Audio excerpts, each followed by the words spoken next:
happening, people? What's going on? Man, oh man, guys. I am so under the weather. You probably can't see it in my face, but I am so sick. So sick. But I've got my hot fluids here to keep me going through the stream because the content has the content. Big up to everyone locked in. Happy Tuesday, guys. How you guys all doing? Yo, the weather in the UK, it went from like being, I think we used all our sun in 2 weeks because now it's just miserable. It's rainy, all of that stuff. Lemsip and that. How did you know? Literally, I literally got Lemsip right here. Literally. I'm going through like 2-3 cups a day minimum. Big up to everyone, man. How you guys doing? Before we talk about the football stuff, because you know everyone's gathered here to talk about football. How is everyone doing, guys? Let me know where you lot are watching from. What's the time where you guys watching? I am in the UK. It is 4:48 p.m. And if you're Muslim, Dhul Hijjah has just been announced, which means it's Eid next week, Friday. So I'm just letting you guys know that because I just seen the notification now myself. But let me know, yeah, where you lot watching from. What's the time where you lot are watching? Afternoon, guys. It'll be much better on Friday. I hope so. I got a busy Friday, Saturday. I'm shooting with the Premier League on Saturday, so I'm doing something very fun. I know the season is over, but we're doing something quite fun, and they trust me to be a presenter for something crazy. You know, sometimes it's so funny because I'm like, wow, people actually trust me with a microphone on camera. Like, they don't think I'm going to accidentally swear live.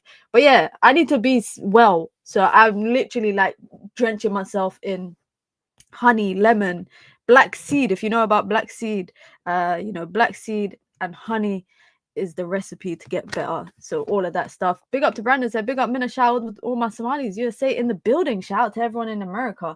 Shout out to everyone in the USA. I need to go to the USA once I get my passport. So Amorim is cooling down expectations on transfers due to the lack of money and FFP regulations. I also saw him talking about the fact that, you know, there are positives to Man United losing the Europa League and also not being in any European competition, in the fact that, you know, only playing one game a week might be better for Manchester United, which low-key, guys, you lot know I've been kind of, that's the narrative I've been pushing for the last couple of months. So I'm actually quite glad that the manager agrees with me. But unfortunately, because of that, you know, there's going to be some restraints financially. But it's the price that Man United have to pay. Unfortunately, it's the price that Manchester United have to pay.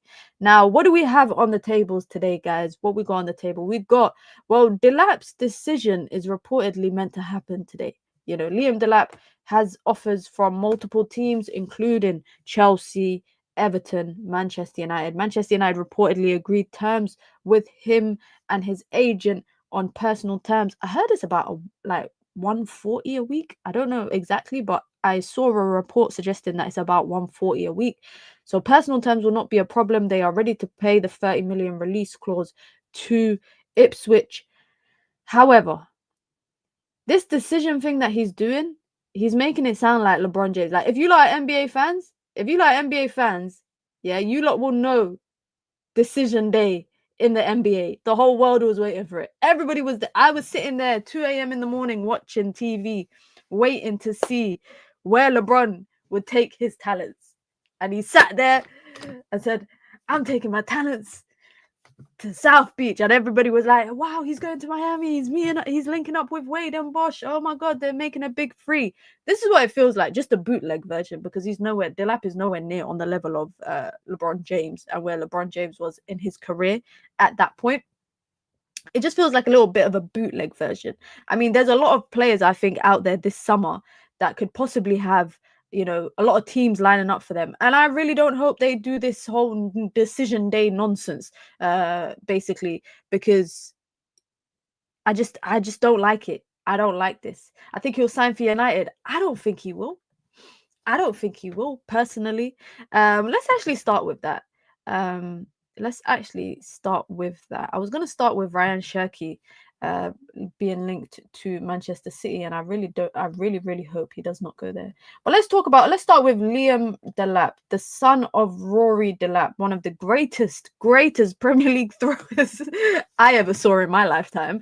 I don't think he's going to join Manchester United. I just feel like there's a lot more to offer from other clubs. Is there an announcement at 5 p.m.? I don't know what time this announcement is supposed to happen, guys. So if you guys are on Twitter, by the way, during the stream, please let me know if there is any news that may pop up that I may not see. But anyways, on Liam Delap, I just don't personally see it happening. And the reason why I don't see it happening is because I feel like, and yes, Manchester United still hold weight in the football world. That's 100% true. But I just feel like out of all the teams that he's linked to, maybe Everton don't have much to offer him. I think Everton only probably have guaranteed football. They've reportedly, sold him a whole project under Moyes. Moyes has met with him personally. And on top of that, they've given him the prospect of leaving by 2 to 3 years. So basically, it's another step ladder for him. It's a developmental stage for him. In terms of the 5 p.m., apparently there's news dropping at 5 p.m. about Garnacho, so we'll keep an eye on that. But in terms of Liam Delap, I think, let me ask you guys, do you guys want him to sign with Manchester United? Is there going to be an uproar when I do the next live stream when he's rejected, like if he's rejected Manchester United and everybody's like, oh my God, Man United's getting rejected by Liam Delap, are you lot going to be upset? Because Chelsea have a lot more to offer him. They have Champions League football to offer him. He's never played Champions League football, so it's something new. They have competitive football to offer him, because they'll probably be in a better competitive stage next season than maybe, Everton or Manchester United. And on top of that, I think there isn't a clear number 9 at Chelsea. I think Nico Jackson is their 9 at the moment, but I think they are happy to have someone else come in and challenge him and maybe take him out of that number 9 spot. So I think they have that to offer. In terms of what Man United have to offer, I think, if I was Delap, I would look at Manchester United's system when it comes to developing young players, and I will think, okay, is that the right place for me to go, given their track record historically of, not really developing players, not really giving them the time and the patience to grow.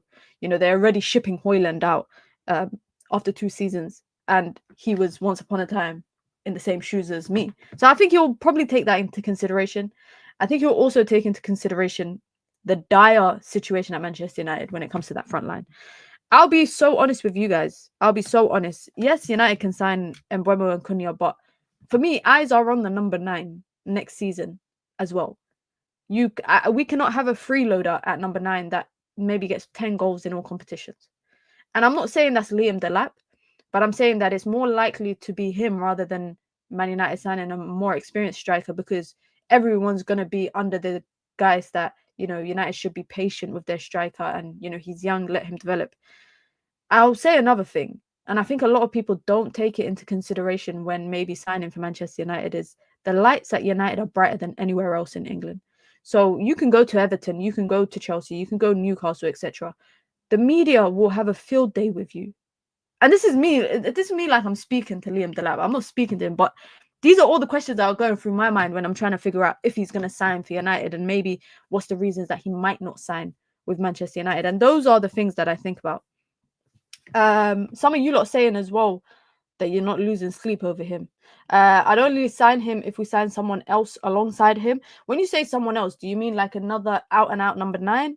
Or do you mean another attacking player? Because next season, Manchester United potentially going into it with one new striker they signed this summer, and then Joshua Zirkzee, if he stays, there's no guarantee that he stays, and then Chido is another striker. I'd only be happy-ish with Delap if we got a main striker and sell Hojlund on his own. I'm not keen. Adam says he's a throwback target man, doesn't have a great touch or feet. Big up to Ridwan, says when there's Osimhen, Gyökeres, Mateta around, it's underwhelming, but can we really complain? We employ Rasmus. Let me see what else you guys are saying. Samuel saying we don't need him. We need a proven striker. Brother's guaranteed minutes if he comes to United, and I think that's what he wants. I think that's what he wants is the guaranteed minutes. He's already made it clear that he wants to be in the England squad next summer. So that's 12 months of football that he needs to be performing at a high level. And let's be honest, you come to Man United in a teething period, in a growing period. There's no guarantee that United are going to be prolific next season. I'm just hoping on the fact that history doesn't repeat itself and we don't have another bad season. But if Liam Delap finds himself at Manchester United next summer, where Man United are maybe not as bad as this season, but they're not, winning the title, then he could be snubbed for an England call-up. You look at all the other English strikers. You got Ivan Toney, you got Ollie Watkins, you got Dominic Solanke, you got Harry Kane, who probably will be his last World Cup with England, and then you've got other forwards in the front line. Jared Bowen, who I think no one's It's crazy that no one's talking about Jared Bowen for the numbers that he's putting up in that West Ham team and the fact that he spent a bit of the time out injured. I just think with the Liam Delap situation, if he goes to Manchester United, great. If he doesn't come to Manchester United, for me, it's no love lost. Like, I'm not gonna throw my toys out of the pram and be like, oh my god, Liam Delap rejected Manchester United, because I understand also right now that Manchester United might not be the most attractive place for a young player to come. Look at any young player, guys, that United have signed. Who has developed well at Manchester United as a young player in the last decade? Like, if you can name me 3, I will gift 5 memberships right now on the channel. What would be worst? Not getting a striker or a goalkeeper? For me, a striker. I think a striker, but I think a goalkeeper is equally as bad. I definitely think it's equally as bad. Big up to Razzie says, I like the approach of going for Premier League proven players. The league should be our focus. I agree. It's a breath of fresh air that United are going for, Premier League proven players, because you already know they can do it in the league. So if they come to United and they fail at United, then you know that United is the problem and it's not necessarily the league, which has been the conversation so much. Now, I don't know if you guys have heard, and I told you guys this a week ago, Cristiano Ronaldo is leaving Al Nassr, and I'm wearing an Al Nassr shirt right now. It's just a coincidence, by the way. But Cristiano Ronaldo is leaving Al Nassr. I'm not saying United should sign him, by the way. But I'm asking you guys, do you think United should sign him? Because he's been linked to, and by the way, I told you lot, Al Hilal is his destination. Do you know why Al Hilal is the destination he's going to? Al Hilal and Al Nassr financially is owned by the same people. They are all owned by the Sovereign Wealth Fund. Keeping him in Saudi benefits the Sovereign Wealth Fund. On top of all of that, it's a big rival, but that's about it. That's about it. FIFA will benefit heavily from Ronaldo playing in the Club World Cup. And I'm not a conspiracist, guys, but FIFA just gave Saudi Arabia the 2034 World Cup. So, FIFA scratched their back, they got to scratch FIFA's back, So Ronaldo's ending up at Al Hilal. I'm seeing these conversations about him going back to Sporting because Gyökeres could leave. And by the way, all of you lot saying hell no, I'm joking. I'm really, really joking. Rashford, Garnacho, Dean Henderson, where's my membership? Low key, I don't think United developed Garnacho. Like, when I'm talking about academy players, let's be real, Garnacho shouldn't count as FFP wise, he counts. But when I say an academy player, I'm talking about someone that came from like under 7s and progressed through. How many football shirts you got? I got a lot. I got a lot of football shirts. I got about like 30 United shirts and then about 30 to 40 other country club ones. I really need to collect more of like Southeast Asian clubs, sorry. So that's my goal, is to get more from Southeast Asian countries. But on the topic of strikers, just quickly, on the topic of strikers, Manchester United have also been linked to this guy here, who I cannot believe. I forgot he played in the Prem at some point. I really forgot he played at the Prem at some point. And he's another example of, by the way, you could be a good player. You just might be in the wrong environment. Moises Kean. I never was keen. No pun intended, guys. No pun intended. But I was never keen on him at Everton. Well, they don't really like him at Juve. I've seen a bit of him at Fiorentina, but I don't think he's a player that Manchester United need. And I don't know why it is with Manchester United that they are just linked to players all the time for absolutely no reason. Like, I've seen us linked to Nelson Semedo. Like, Nelson Semedo at what's it called? Wolves. That's so random. Do you guys think that people just put stories out there just because they know I'm gonna sit here and come talk about it? We're gonna sit here and talk about it. People are gonna talk about it online. because the Moises Kean one, I don't think there's any traction to it personally. It's not me saying I got insider information. It's just me saying, based on the way that it looks like United's recruitment is heading down, based on what it seems like Wilcox and Vivell are trying to do at Manchester United with their recruitment strategy, I don't think there's anything to this. And I also think out of all the players that United could sign, in terms of forward players, I think he wouldn't be really top of that list. I don't think he would be top of that list. Just on the topic quickly of forward players for Manchester United, Marcus Rashford is expected to, surprise, surprise, leave Manchester United in the summer transfer window. It's reported that he's already said bye to people. He's not expected to return for pre-season. Now, it'll be interesting to see what happens if he doesn't get that move before pre-season, if he's going to be allowed to return to Carrington, whether he's going to train with the team, whether he will travel with them for pre-season tour. But Man United are pricing him at £40 million. And I don't know if I'm the only one under the impression that Man United should lower that fee if they really want him to leave. And the reason why I'm saying that is not because I don't think he's worth 40 million. Hell, guys, I sat here one time saying Rashford's worth 60, 70 million. But I just don't know if Manchester United are going to get that 40 million. I think 40 million maybe is the benchmark. That's the max that they probably hope to get. And if they can get anything between like 35 plus add-ons, I think they will accept it. Now, the only real team that I've seen linked to him is Barcelona. Barcelona find themselves in a great position right now in terms of winning La Liga. Financially, they are improving slightly, not having to, issue any more levers to support them in the transfer window. And it's reported that they're looking at signing a left forward, a left winger. They're linked to Nico Williams. I don't see it with Nico Williams, maybe because he's Spanish. That's why they probably want to sign him. But Hansi Flick, Xavi, Hansi Flick, they've all been asked about Marcus Rashford, and Hansi Flick in particular said, Rashford's a great player, but I'm not going to speak about other people's players right now. And it's been reported in, Barcelona media that Barcelona are interested in him, but it's just a matter of them sorting out all their other ducks before they look at Marcus Rashford. Now, the big thing is for me, Marcus Rashford will probably have to take a pay cut. He will probably have to take a pay cut if he wants to leave Manchester United. On top of that, if he wants to leave Manchester United, Man United may have to take a pay cut. So financially, both of them are kind of pissed. I don't know where Marcus Rashford will end up at. Unfortunately for him, his loan spell hasn't turned out like the Aston Villa loan spell was supposed to be that loan spell that you go and bam, hit the ground running. Basically what Anthony's done at Betis. And it has not been that. Excuse me. It has not been that. It has not been even remotely near that, And it's crazy to say, like, when they all went on loan, guys, when Sancho went on loan, when Anthony went on loan, when Rashford went on loan, did you guys imagine that Anthony would be the benchmark of praise?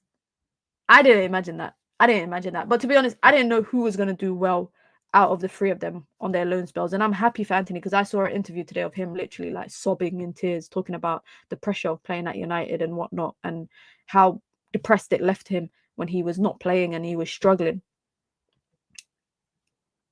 I feel sorry for Marcus Rashford. Not that I feel sorry for him that he's in a bad situation, but that the loan spell has not, he's not going to have a lot of options, basically.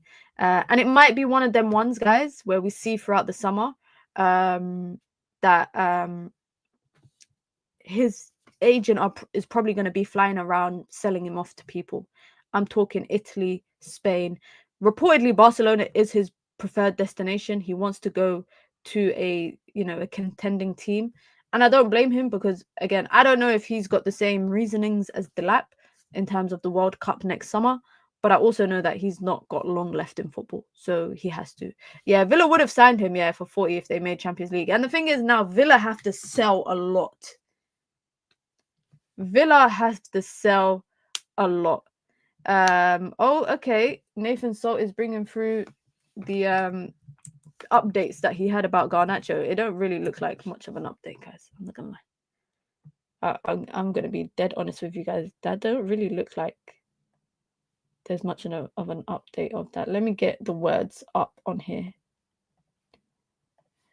So if you guys don't know, I'm sure you do know the fallout that reportedly has happened between Garnacho and Ruben Amorim from Nathan Salt. So I'm going to bring up all the quotes on here just so that I can read it as I go along with you guys. Okay, let's go. So reportedly, Ruben Amorim's exact message. I mean, the fact that we're finding out word for word the exact message that he said to him. Reportedly, Ruben Amorim's exact message to Alejandro Garnacho in front of the Manchester United players were, "You better pray that you can find a club to sign you." I don't know if that's a threat or if he's basically telling him you're crap. Now, Ruben Amorim, there are concerns that Ruben Amorim's stance on Alejandro Garnacho has devalued him. Manchester United value the winger at about 60 to 70 million, and any bidders now know the club have no option but to sell him. Now, let's see if we can... Now, this is coming from Daily Mail. Nathan, let me... Sorry, I just want to get the full article up just in case I'm missing out on anything. Okay. Oh my God, did they put it behind a paywall? Of course they put it behind a paywall. What's with people and putting stuff behind a paywall? All right. So what we have so far is that he's told him, you better pray that you find... For me, that is in a way just basically saying there's no future for you. Like, you're not going to stay here. So you better pray that you find somewhere else to play football. And it makes me curious to know exactly what went on, because I feel like there's definitely more behind closed doors. And I totally agree. I sat here saying, you know, this playing out in the public eye is not always the best thing for Manchester United, because it will devalue him, and clubs will maybe, you know, you might not think that, you know, clubs won't use this, but they will use it against you. The same way that it was impossible to ship off Jadon Sancho, and United had to put him on loan and slap a 25 million clause on that. It makes it difficult for Manchester United to sell him. Do I think it's the right decision? 110%. Someone leaked this though. Was it Garnacho himself who leaked it? I don't want to speculate about who leaked it. I don't know. The thing is, the journalists are if someone leaked this, someone had an agenda to push, for sure. Journalists have good relationships, you know. They'll have relationships with players, agents, clubs, even people inside the club, media people, etc. So this could come from anybody. Today, like, the cleaner is walking past your office and here's the conversation. They could leak it if they wanted to. I'm not saying they could, but there's so many possible, sources to use, especially when you're in... The whole point of being in sports journalism is building these relationships, these professional relationships with people. Is the reason why, you know, David Ornstein always gets the exclusives on so many different stuff. Yes, it's wrong to be leaked, but also, does it really change anything, guys, from what we already knew? Does it change anything from what we already knew? What we already knew was that Ruben Amorim told Garnacho to find a club. Now, it's funny to me that he said to him, you better pray that you can find a club to sign you. He didn't say to him, go and find a new club. He's telling him, you bet. Like, I'm not going to lie, guys. That worded in that way changes slightly, to me, the perception of the conversation. But it doesn't matter how the conversation is perceived to anybody, right? Because the substance of it is still there and it's still the same. Ruben Amorim told him that he has to potentially basically leave. And I'm glad that this has happened, not in this in the fact that this has played out in the public eye, but if Man United are able to get Mbeumo and get Cunha, you cannot tell me that that's not an upgrade on everything that Manchester United have right now. The idea of Cunha and Mbeumo in replacement of Garnacho and Hojlund, for example, that's way better. Excuse me, Minna, what will you say? Did you see what Garnacho said after the final players have been crucified? Rashford has paid the price. Garnacho should know better. His name keeps coming up. Why? I'm sorry, I don't know who you're talking about. Are you talking about Rashford? Whose name keeps coming up? Rashford or Garnacho? And I don't get this. Is this a question or is this a statement? I saw what Garnacho said. I don't agree with it, and I also said that previous players would have got it 10 times worse if it was them that said it. Now, on the topic of forwards, because Manchester United need a departure ASAP. ASAP, Manchester United need a departure.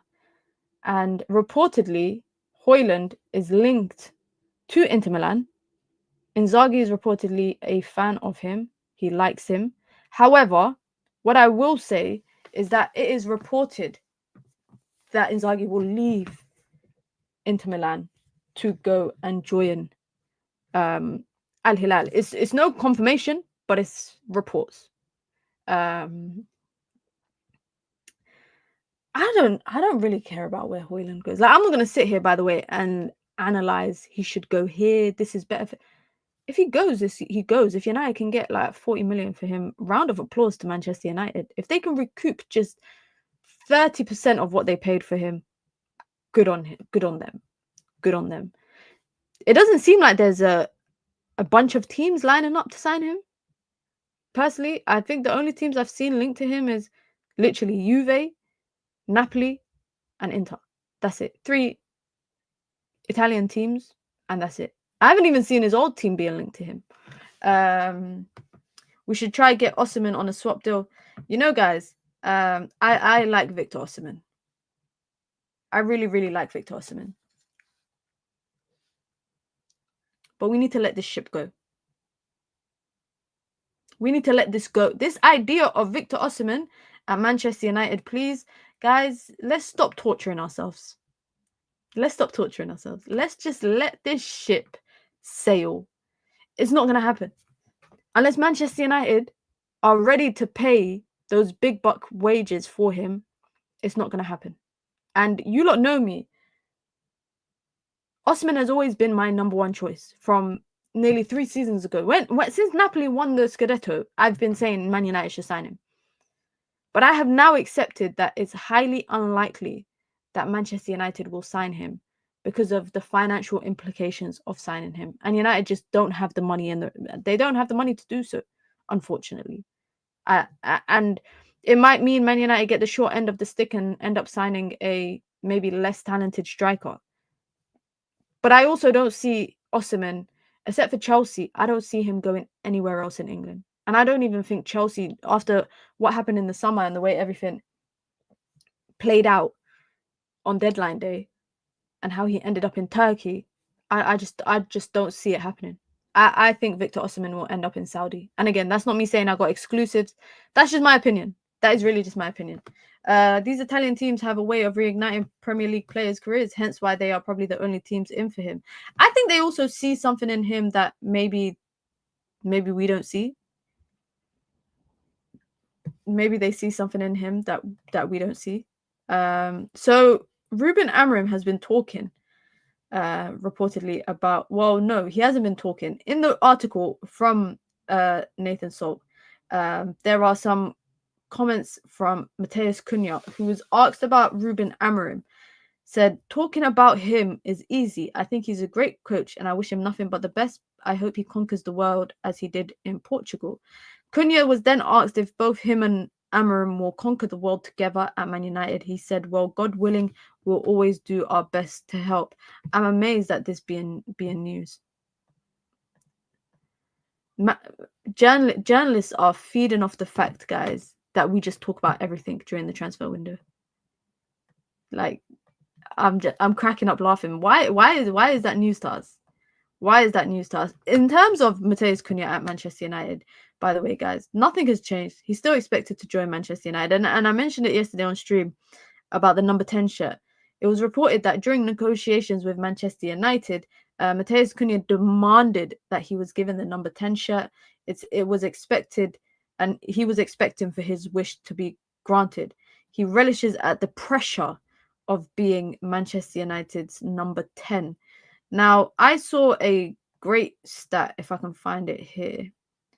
Europe's top 5 leagues this season, goals scored from outside of the box. He does what basically no one at Man United can do. Score from outside of the box.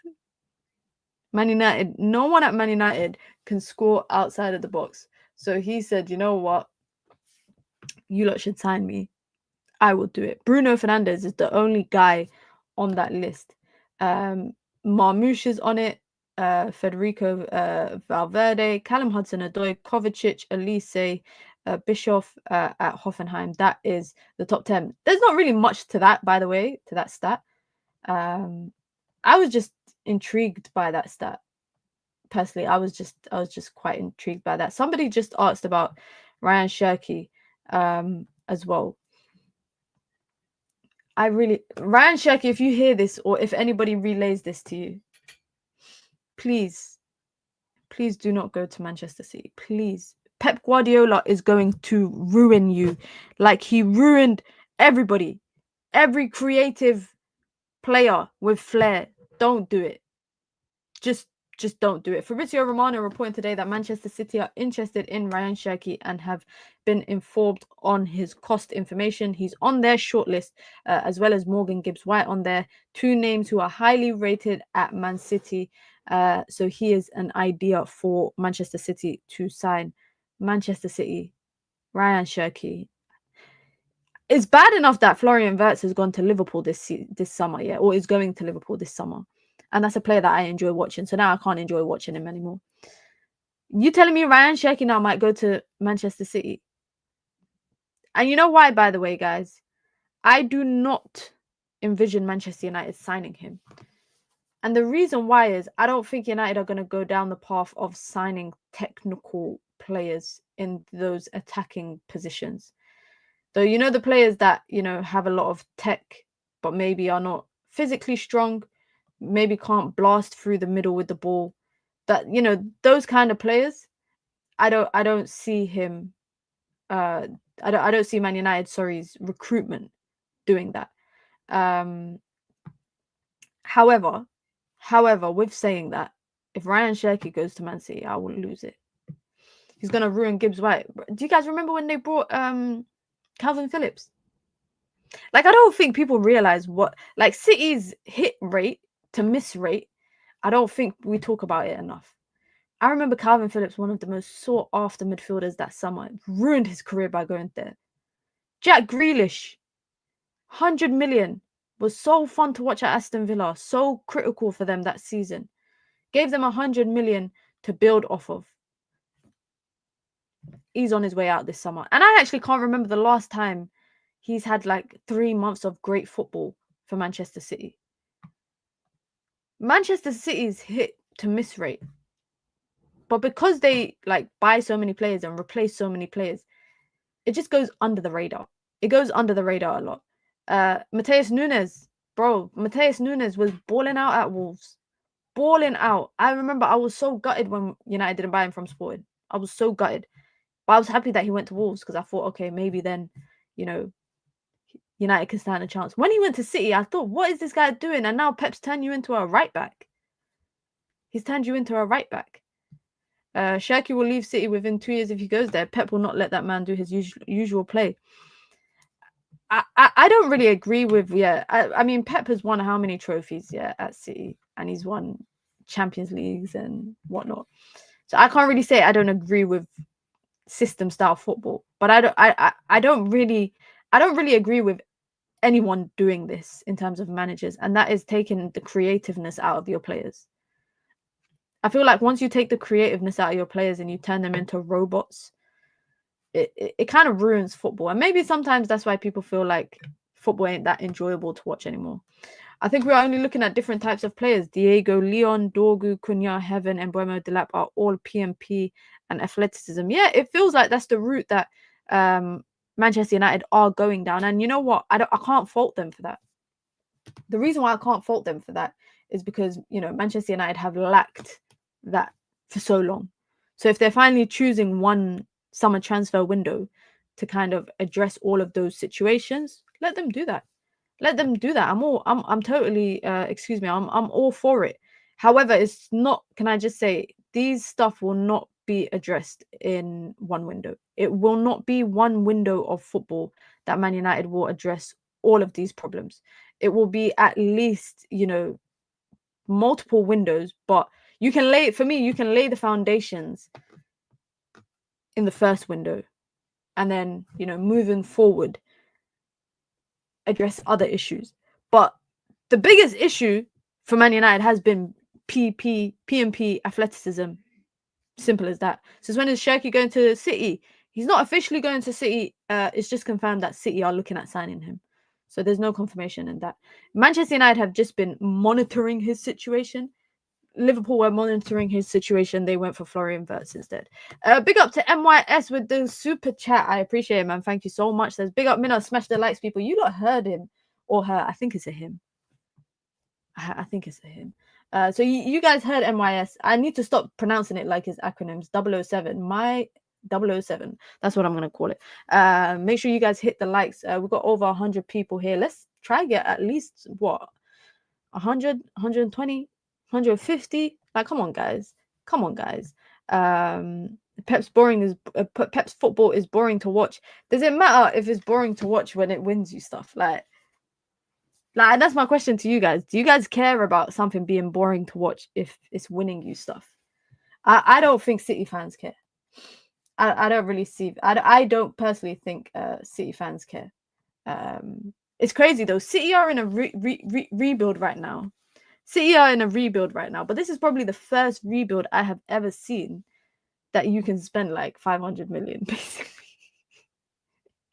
It's funny. And that's taken into consideration the fact that they spent over 100 something million in January. So in 2 consecutive windows, they're going to spend a lot of money. No one would complain if Southgate won a tournament either with boring football. Yeah, I know. I don't think people will complain if your football is boring if you win stuff. I feel maybe as United fans, we're speaking from a spoiled perspective. But yeah, I just don't think so. How much money do you guys think Manchester United earned from the Premier League this season? How much money do you get? Because when I saw this article, I could not believe it. Because I know you don't win much for finishing 15th, but this is taken into consideration, their share of, televised games, etc. 130 million. I don't think you're that far off, Man United earned a bit of money. I can't lie. They earned a little bit of money compared to, Liverpool earning that. Liverpool and Arsenal, there's not much difference. Well, it's 4 million. 4 million is a lot because to me, 4 million is a lot. But in the grand scheme of football money, 4 million is not much, right? Manchester United earned 139 million, despite the fact that they finished 15th. Obviously, Man United is a highly televised team. It's quite. I'm interested to see what happens next season. Do you guys think Man United will still be televised on TNT? Will we have a lot of 3 p.m. kickoff games next season? And I think we will, depending on our opponent. If our opponents are playing midweek, in terms of Europe, I think we will get Sunday games. But if we're not playing against any team that's playing in Europe, United will be playing a lot of 3 p.m. kickoffs on Saturday. So get ready for that, guys. Get ready to be loading up the streams, the boxes, all of that stuff. I need to get a box for myself, guys. Now that I've seen that United are going to be playing this kind of football. Still a lot of money, but in the fact that, Jim Ratcliffe says that a lot of that United were so close to running out of cash. Bruno Fernandes has been given a deadline to make his decision. He's got 72 hours to decide whether he will accept Al Hilal's offer of £700,000 a week. That is a lot of money, guys. What would you lot do if you were in Bruno's shoes? Just put sentiment aside, put, you being a Man United fan aside, maybe you're a Bruno lover or a Bruno hater. Put all of that aside. You're in Bruno Fernandes' shoes. You're 30, 31. You're getting offered 700k a week to go and live in the desert, essentially. A slightly developed city, but still, it's quite like a desert. You get 700k a week, which is, if my maths is right, it's about 3.5 million a month. Tax-free money. You take into consideration you've not won anything in terms of league titles or Champions Leagues, but you can go play for Al Hilal, who are in the Club World Cup, number one. Number two, you might be reunited with Cristiano Ronaldo. Number three, they play in the Asian Champions League and they compete in it. Are you taking or leaving it? That man still wants trophies. I don't blame him. Because you look at his accolades and, you know, history will not be nice to him if he retires with just that in his locker. Like, history won't be nice to him. I'm sorry, but there's footballers out there that haven't won Champions League and history is not nice to them. And they've won like multiple league titles, but because they never won the Champions League, history is harsh on them. It's like NBA players who have never won a championship, but they are some of the best players. You know, I'm talking about, you know, Carmelo, Charles Barkley. Like, these guys never won rings, but when you're talking about them like they're a great player. And then somebody says, yeah, but where's their championship? It's a valid fact. When Giannis's brother got a championship and Carmelo Anthony doesn't, history ain't going to be nice to you. Because unfortunately, people just go off of that. I'm in Saudi as soon as they call. Bruno's taking too long. Yeah, he's taking a minute. I can't lie. Let me see what else you guys are saying. Think about his parents, his kids, his whole family tree could be all taken care of with 700k a week. Guys, if I was on 700k a week, I would look after all my subscribers. All my subscribers, I'll send you a rack every month. I'll minimum, like, if I got 14k subs and I'm spending $1,000 per sub or $1,000 per person in the chat, that's all right. I'll still have so much money to spend. You got to look at it. He wasn't a United fan growing up. He doesn't like us fans. He doesn't think like us fans, and he can set his family up for generations. Do you feel like footballers still look at that? Do you think footballers still look at that kind of thing where it's like, I don't have an attachment to the club, so I can go and just go for money, basically? Like, sometimes I wonder, where do footballers draw the line? Where do footballers draw the line in terms of making these decisions based on, I need to do it for the money or I need to win trophies? What, like, I'm curious to know, to be in the mind of a footballer one day, because I want to know how they come to these decisions. Like, is it the family life that is, you know, a big part of it? Is it the money that's a part of it? Is it, you know, the being a contender for silverware? Is it all free? Because it's very rare that, you know, you come across all free. I'm sorry, but, you know, Bruno Fernandes living in England where it's raining all the time.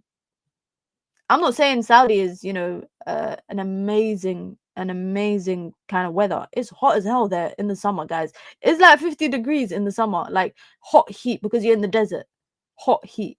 But I think a lot of footballers do take, you know, money. When they think about the money, they think about their family. I think they do think about their family. He can go Saudi for 2 years, then after go Italy. To be honest, it's true. He can go to Saudi and then come back to Europe after a couple of seasons. Henderson done it after 6 months. That young kid at Al Ahly, I forgot his name, Fabio Vieira, the midfielder.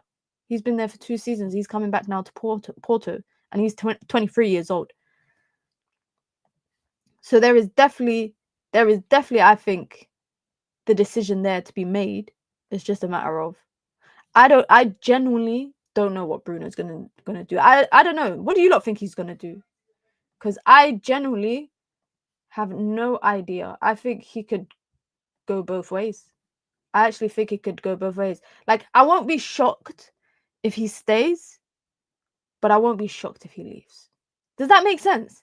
I think that makes sense. I won't be shocked if he stays, but also saying that I will not be shocked if he leaves, because and it's funny because I think he set the story up to be like, oh, if United need the money, then I'll go. He's already planted that story in fans' head to be like, yo, if I leave, it's because the club needed money. It's not because I want 700k a week. My friend, I'm not judging you if you want 700k a week. I am not judging you if you want 700k a week, because at the end of the day, Man United are benefiting from you leaving. Minna, what would you do if you were Bruno? I'd go. 700k, 700k. Even if you said to me 200k, tax free, by the way. But keep that in mind, it's tax free money, guys. In the UK, these guys are getting taxed 45% maximum tax. So they're making half of, we sit here talking about the fact Bruno earns 300k a week. He's taking home half of that. That's still a lot of money. If today, guys, I promise you, if Al Ahli or Al Hilal came to me and said, we are starting a fan channel and we want you to join. Goodbye, United View. This shirt coming off, I'm putting on an Al Hilal shirt. If they say to me, we'll pay you 200k a year, not even 200k a week. If they said to me, I'm paying you 200k a year, come run our fan channel for us, our English speaking fan channel, I'm gone. I'm joking. All jokes aside, though, if I was a footballer, yeah, I would go, because he's benefiting from it. United are benefiting from it. It's a win-win for everyone. And I think if he stays, it's one of those ones where it could be a win-win for Man United if he stays, but it also could be a lose-lose. Not the spoon in the teacup. It's not a spoon, it's a straw. It's my straw in my cup. And I know for a fact you lot would do the same. I will miss you talk about United, man. You lot are gonna come with me. What are you talking about? I need viewers over there on my Al Ahli or Al Hilal fan channel, man. You lot have to come over there as well. I'd have Al Hilal legends on my wall. Yo, that Van der Sar thing coming down. I'll be happy with 20k too. 20k a week is a lot of money, guys. We get 200k in the year. 20k a week is a lot of money. Come on, man. For me, like, my dream is to get 50k a week. If I could get 50k a week, yeah, I could tell all of my siblings to quit their jobs and I could look after them. My parents are already retired, but I could look after them more comfortably. So even if they said to me 50k a week, goodbye. I'm gone. I'll tell them just one request: throw a private jet in there, please. I want to travel on a private jet. That's literally it. Have we hit 100 likes? We have. We've even exceeded it. So shout out to you guys. To be honest, guys, I'm gonna be real. There's not really much to talk about in terms of transfer news today. It is Mateus Cunha's birthday, though, so happy birthday to Mateus Cunha. But I'm not gonna lie, I don't want to see anything from now onwards about Delap's future unless it's this decision that he's reportedly making that requires him to, sit down and think so much. Bruno likes being the main character. He will take being captain over money. He's an idiot then. He's an idiot. No one's quitting their job unless they're going to be my employee. Bro, I'm not joking, guys. If I was in that position, I would hire my family. Like, I would hire my relatives. I'd be like, yo, I need a PA. Can you be my PA? Can you be this? Can you do that? Like, I'll give them jobs, but they don't really have to do much. Because I know people, like, there's some people I know that out there, big influencers. Their PAs and whatnot are like their family, their friends or family, etc. Look at Rihanna's best friend. Rihanna's best friend is just, her whole job is just to be there with Rihanna and be her sidekick everywhere. That's it. I genuinely hope we get Mbeumo. So do I. 50 million, guys, is 50 million for Mbeumo. I don't think people realize how much of a steal it is. Like, honestly speaking, I don't think people realize how much of a steal 50 million is for Mbeumo. Because I said this yesterday and I'm going to repeat this every single time. Mbeumo for 50 million versus Semenyo, who's going for 70, 80 million. You see where the good business is. Semenyo, who, by the way, for me has been quite he's inconsistently consistent throughout the season for Bournemouth. Mbeumo has been consistent. He's been consistent. You know what someone said to me, guys? Someone said to me they don't want Mbeumo at Man United because he's bold.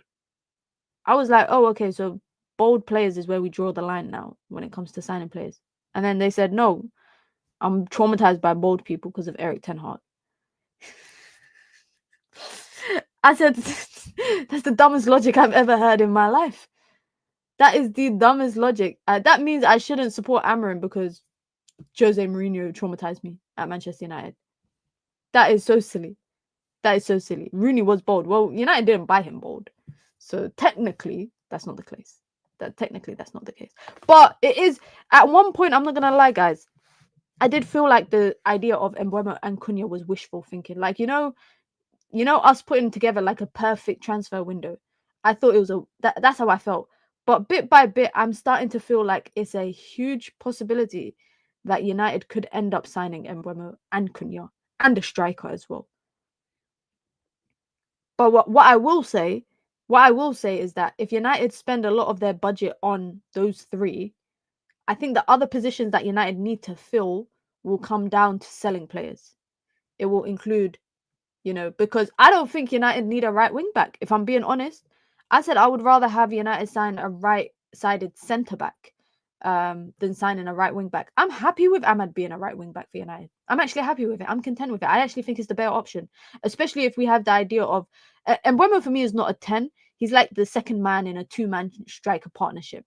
So I could be okay with Mbeumo playing in that position because he's going to be more in that central role, but he can also come out to the wide side. Cunha is not a wide player, so I'm not worried about the width in terms of them two being the 210s. Of course, it's just hypotheticals that we're speaking about. Slot's bold, and he won the title in his first year. That's true. That's true.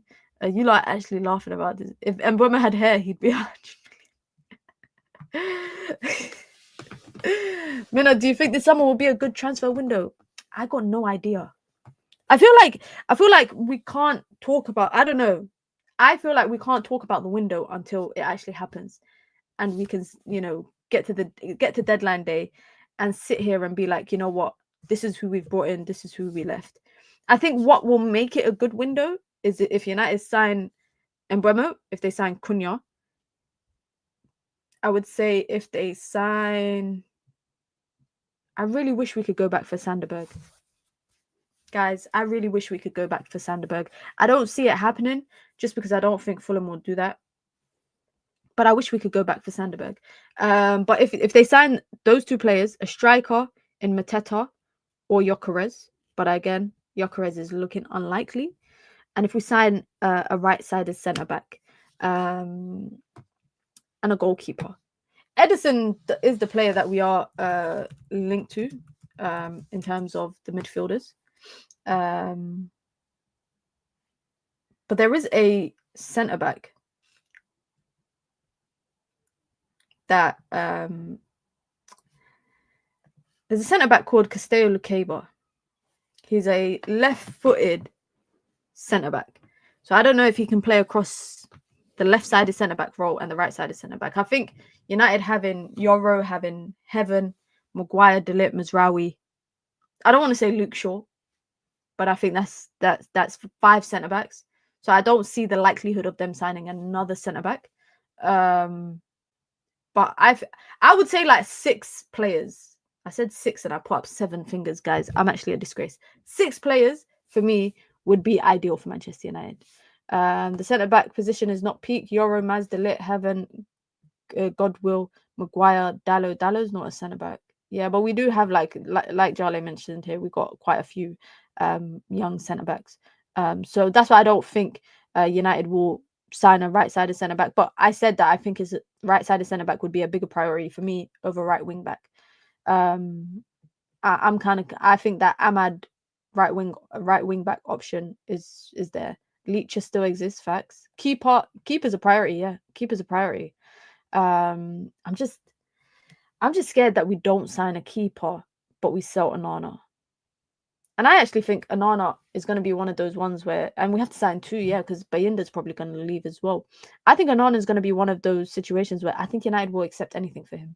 Like, and no disrespect to him, but I genuinely think anyone come in 15, 20 million, they're going to be like, yeah, okay, you can have him. We don't even need him like that. Just because I think Ruben Amorim will be very firm with the departures that he wants, and United will have to make it happen because otherwise your asset is just going to rot on the bench. And Ruben Amorim has already shown us that he's happy to leave players rotting either on the bench or outside of the matchday squad. So United don't want their assets valuation to dip. Number one. Number two, you look at the players that United want to sell. You know, Garnacho, Sancho, Anthony, Rashford. That in itself is already, you know, an honor. These are easily players that you can get 150 total for. I think, anyways, you should be able to get a total of 150. Garnacho will probably be the biggest asset that you can sell, and Anthony. If I want Anthony to go to Atletico Madrid so badly, like I feel like he would be a perfect suit for them. And Simeone, I really, really do feel like that. I'd take David De Gea back for 2 years. I wouldn't. Sometimes we just need to move on from things that didn't work out. Like as fans, we have this obsession with basically it's like showering, having a shower, and going back into the clothes that you just took off before you went into a shower. You took those clothes off for a reason. They're dirty, and you were dirty. So leave the clothes alone. Why are you putting it back on? It's the same thing when I think about, you know, even when I talk about myself saying Pogba should come back to United, it's the same thing I tell myself, you're a psychopath. Stop saying that. It doesn't make sense. When people leave, let's accept that they've gone. There's no need to reopen that door. Is Malacia still our player? Yes, he is. He's leaving as well. That's another player on the sell list. And congratulations to him, actually, because he won the league on loan. So shout out to him because he's coming back to United as a league winner. He's going to come back with his medal around his neck. And he might let Bruno and Rashford touch it and put it on. Maybe. He's free, though. I don't think he's free. He's not a free agent. Because we signed him to like a 4-year deal, so he's not a free agent. He's only been at United for 3 seasons. So Man United will probably sell him for like 5-10 million. It'll be really interesting to see what Erik ten Hag does, by the way. I am really intrigued to see what Erik ten Hag does at Bayer Leverkusen. But I'm not gonna hate, guys. I decided that I'm bigger than that, and I'm better than that, and I'm a good person. So we ain't gonna hate on Erik ten Hag. I can't promise any watch alongs, but we will keep an eye on to see. They're already, by the way, linked to Flecken, who's apparently signed to SEG, the same agency as Erik ten Hag. Erik ten Hag is never beaten the SEG allegations ever. Because how did you just start the job at Bayer Leverkusen and the first player that you are linked to is a goalkeeper that's signed to your agency? I like Flecken. I like him too. I said yesterday I wouldn't mind United going for him either. But again, if I go to Brentford, I'm not walking away with Flecken. Personally, anyways. If I was to go to Brentford, Flecken is definitely not the player that I'm trying to walk away with. But listen, guys, be sure to hit the like button. Be sure to subscribe. In about 15 minutes, I'm dropping a new video. So make sure you guys check it out when it drops. It's something different. But I told you guys on the channel here, we're trying to mix it up a little bit with the different content. Every day dropping a video. Every day we're doing a live stream. Even some days when there's nothing to talk about. We